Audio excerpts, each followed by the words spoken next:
Fala, gente. Beleza?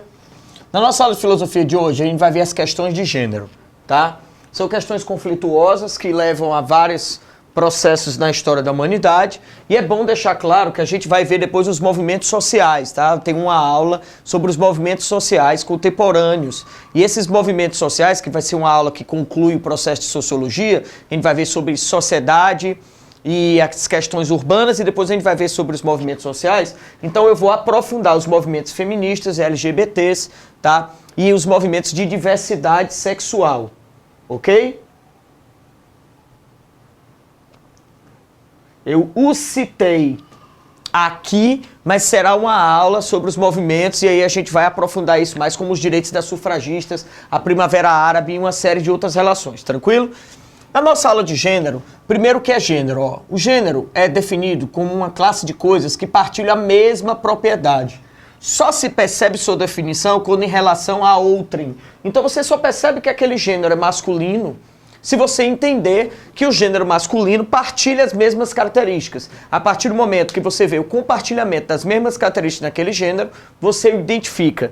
Portanto, é fácil identificar o gênero feminino quando a gente coloca ele em relação silógica de comparação ao gênero masculino. O gênero feminino compartilha algumas características comuns, o gênero masculino compartilha algumas características comuns. Gêneros masculino e feminino, portanto, só são confrontados quando você percebe as diferenças de compartilhamento de características, tá?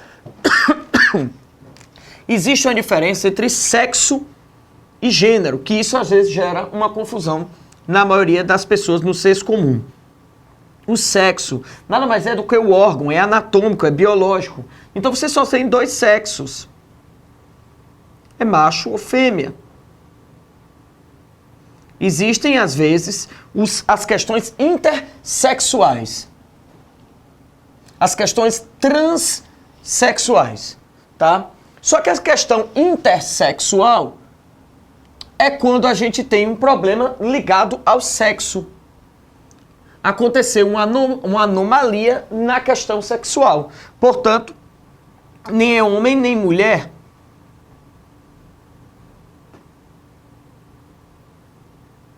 Ele vai ser os dois.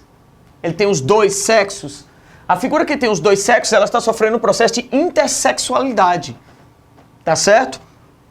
Na questão do gênero, o gênero não é biológico. O gênero é uma construção social. E, como é uma construção social, ele pode ser vir desde um conflito ou de uma relação do indivíduo ou uma relação do coletivo sobre o indivíduo, da moral, da religião, das relações de poder, das nossas relações de cultura, que depois nós vamos ter uma aula falando sobre, tá?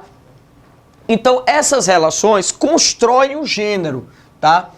O transexual é aquele que tem dificuldade de reconhecimento dentro do seu sexo. Por quê? Enquanto o sexo é uma definição biológica, então nós nascemos com essa característica, o gênero não necessariamente coincide com a condição sexual. Existem pessoas que têm um sexo e são de outro gênero. Ela não se reconhece no sexo do qual o seu corpo biológico faz parte. E ela acaba entrando num conflito de gênero, tá? Esse conflito de gênero, esse estudo de gênero, sempre só é possível você estudar o gênero, compreendê-lo, quando você entende que você tem que somar as duas características. Você, para ser homem ou mulher, macho ou fêmea, a gente fala muito com os animais, mas quando a gente fala para ser humano fica forte, né? Macho e fêmea. Então a gente usa muito homem e mulher. A gente não tem que ter somente o sexo. A gente tem que ter também a compreensão do sexo dentro do corpo. Então, o cara de gênero masculino, ele é alguém que é homem, por causa da sua condição sexual, e se reconhece como homem na sua condição sexual. Então, ele é do gênero masculino. Se ele não se reconhecer, nós temos uma questão transexual, ok? Alguns países não aceitam os conceitos de quer, tá? São quando a gente levanta as hipóteses dos comportamentos sexuais e são tratados de forma ofensiva. Existem várias situações onde as pessoas ofendem as figuras sociais que não têm o seu gênero coincidindo com o sexo do qual fazem parte, tá? Então é muito comum que grupos homossexuais sofram violência, discriminação, leis de segregação em vários estados. Em alguns estados, apesar da lei os proteger, mesmo assim eles sofrem a discriminação por conta da sociedade que não segue as leis propriamente do estado, não seguem os direitos de liberdade de expressão, tá? Em alguns países, por exemplo, a figura homossexual do gay, que seria a figura que tem relação com figuras do mesmo sexo, tá? São duas figuras que têm o mesmo sexo e têm relação entre eles. Em alguns países é proibido por lei. Existe proibição. Como, por exemplo, no caso do Irã. O Irã não tem registros de pessoas homossexuais. Por quê? Quando o Estado descobre que a pessoa é homossexual, no Irã, ela é obrigada a fazer a cirurgia de mudança de sexo. Então, se você tem uma figura de um homem que tem relação com outro homem, ou uma mulher que tem relação com outra mulher, ele faz a cirurgia de troca de sexo para que a pessoa não tenha como alegar que é homossexual. Um deles vai ter que trocar de sexo. Ou até os dois. Então, não é uma punição. Fazendo com que acaba acontecendo um sistema de segregação de grupos por condições sexuais, por condições de quer, tá? Uma vez um aluno me perguntou, professor, mas eu não entendo, assim, quando um grupo social chama um homossexual de gay, isso tende a ser ofensivo. Mas quando eles chamam entre eles, a gente começou a aula falando que gênero é quando a gente partilha das mesmas propriedades. Se eu estou dentro de um mesmo grupo social, eu tenho a tendência a não me sentir ofendido por ele me classificar por algo do qual ele faz parte. Isso acontece muito não só na questão de gênero, acontece muito nas relações sociais. Por exemplo, os negros eram ofendidos quando chamados de negros nos Estados Unidos, mas entre eles era comum eles se chamarem de negros. Eles chamavam o negro de negro. E aí, negão? Nigger. Tá certo que seria até uma gíria para negro, tá? Mas você que não faz parte do grupo não é bem-vindo para falar isso. Ela é uma linguagem daquele grupo, porque eu partilho da mesma condição, ok? E temos uma expressão que foi criada recentemente, que é a do goi, que é quando você tem a relação entre pessoas do mesmo sexo, mas não há o ato sexual pleno. Então, por não haver o ato sexual pleno usando os órgãos sexuais, mas há as relações de afetividade entre as figuras do mesmo sexo, a gente classifica como goi, ok? A Simone de Beauvoir, juntamente com a Judith Butler, são as duas figuras que mais podem ser cobradas vocês na prova. E são figuras antagônicas, elas defendem justamente o contrário, uma à outra. A Simone de Beauvoir, ela é da escola existencialista, inclusive era a mulher do Sartre, ok? Que é o grande fundamentador do existencialismo, que depois a gente vai ver quando a gente for tratar a aula sobre liberdade. Então, a partir do momento que ela é da escola existencialista, ela sempre vai ser de uma escola da defesa da liberdade. E no caso, a luta dela era pela liberdade de gênero, a luta da conquista dos direitos da mulher. E ela tinha na sua obra uma frase que ficou muito famosa, de que a mulher não nasce mulher, ela torna-se mulher. Isso foi até polêmica quando caiu essa questão na prova do Enem, que nós tivemos um representante do nosso estado, que na Câmara foi reclamar da prova e queria que a prova fosse anulada porque alegava que mulher não tem como não nascer mulher. Como é que a mulher não nasce mulher? Lógico que toda mulher nasce mulher. Ele não entendeu que a prova era de filosofia. E numa questão de filosofia, eu não estou discutindo sexo. Não é uma questão de biologia.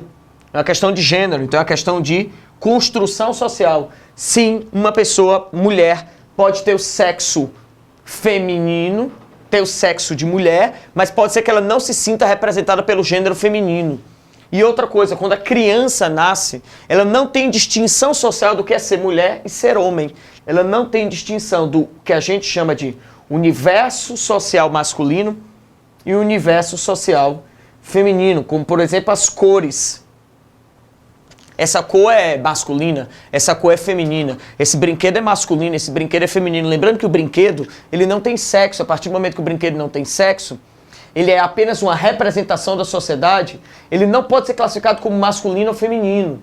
O brinquedo, ele não tem o caractere para ser masculino ou feminino. É a gente quem o molda.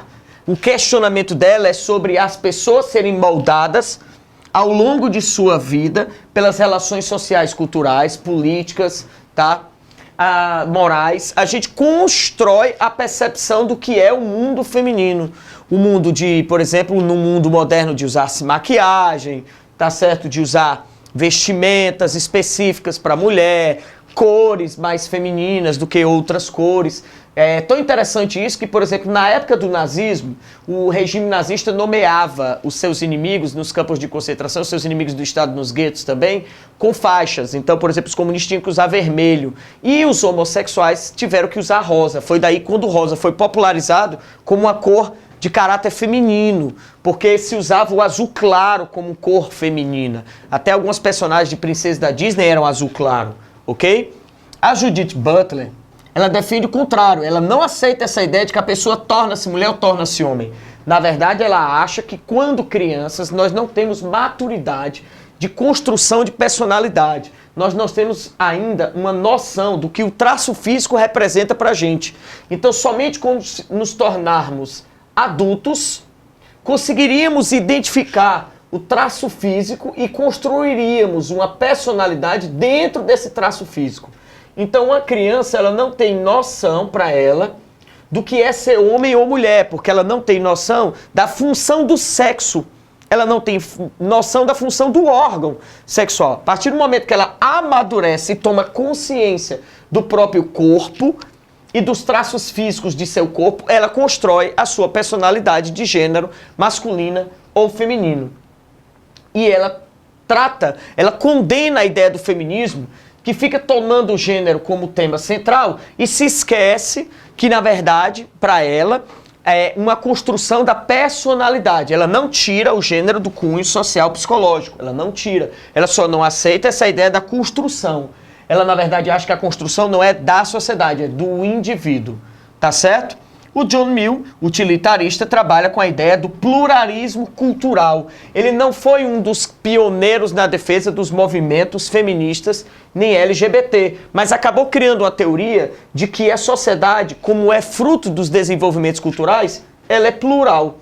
E essa pluralidade é óbvio que ia se encontrar nas questões de gênero. Ok? Então acaba se criando um princípio do que a gente chama de tolerância. A tolerância. Hoje, a maioria dos estados e a maioria das sociedades concorda que continuamos sendo conflitantes em relação a gênero. É um tema bem delicado para se tratar diante das nossas percepções morais, de família, religião. Então, diante disso, a maioria das pessoas pede o princípio da tolerância, da respeitabilidade da construção de percepção de gênero. Tranquilo? Beleza? Valeu, gente. Até a próxima.